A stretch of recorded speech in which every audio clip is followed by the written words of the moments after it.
తల్లి తర్వాత అతి గొప్ప గొప్ప స్థానమైన భార్య స్థానం చాలా గొప్పదండి. అది ఎలా అంటే తల్లికి మించిన గొప్ప స్థానం ఒక భార్యకే ఇస్తారు. అదేంటంటే ఎన్ని ఎన్ని బాధలున్నా, ఎన్ని కష్టాలు వచ్చినా మన తల్లి తర్వాత మన భార్యకి కొన్ని మాత్రమే చెప్పుకోగలం. అన్నింటిని కూడా భార్యకి మాత్రమే చెప్పుకోగలం.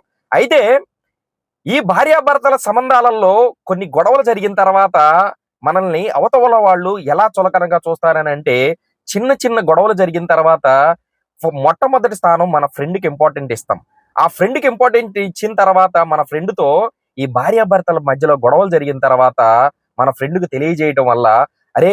నా ఇంట్లో నా భార్య ఇలా ఇబ్బంది పెడుతుంది" అని చెప్పటం వల్ల అవతల వాళ్ళు మంచివాళ్ళైతే వాళ్ళని మంచిగా తీసుకొని అవతల వాళ్ళకి మనం భరోసాగా ఉండి, నీ జీవితం ఇలా ఉండాలి అని చెప్పకుండా, మన జీవితాన్ని, భార్యాభర్తల బంధాన్ని ఎదుటి వాళ్ళకి ఎగతాళిగా చెప్పటం వల్ల, ఈ రోజుల్లో అవతల వాళ్ళ దృష్టిలో మనం ఎగతాళి అయిపోతున్నాం.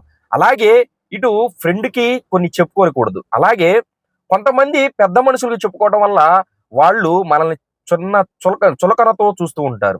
అరే! భార్యను సరిగ్గా బాధ్యతగా పెట్టుకోలేనివాడివి నువ్వేం భర్త అని చులకనగా చెప్పేసి వాడి జీవితాన్ని పక్కకి నెట్టేస్తారు. అంటే ఇక్కడ ఇది కాకుండా మళ్ళీ మన తోబుట్టువో, లేకపోతే మన బంధువులకో మన బాధని వ్యక్తపరుచుకోవటం వల్ల అవతల వాళ్ళు ఎగతాళి తప్ప నీ జీవితాన్ని, నీ భార్యాభర్తల బంధాన్ని ఒకటి చేస్తారని పొరపాటున కూడా అనుకోవద్దు.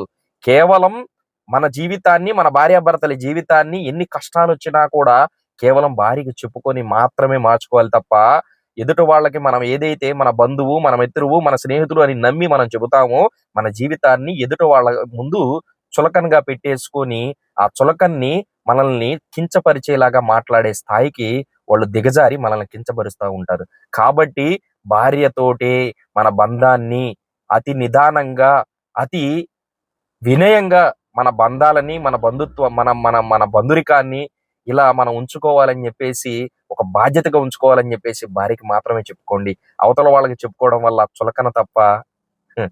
వాళ్ళ దృష్టిలో మనం పెద్ద సున్నా అవుతాం. కాబట్టి మీ బంధాన్ని గట్టిగా ఉండాలని ఆ శివయ్య సాక్షిగా కోరుకుంటున్నాను. ఓం నమః శివాయ.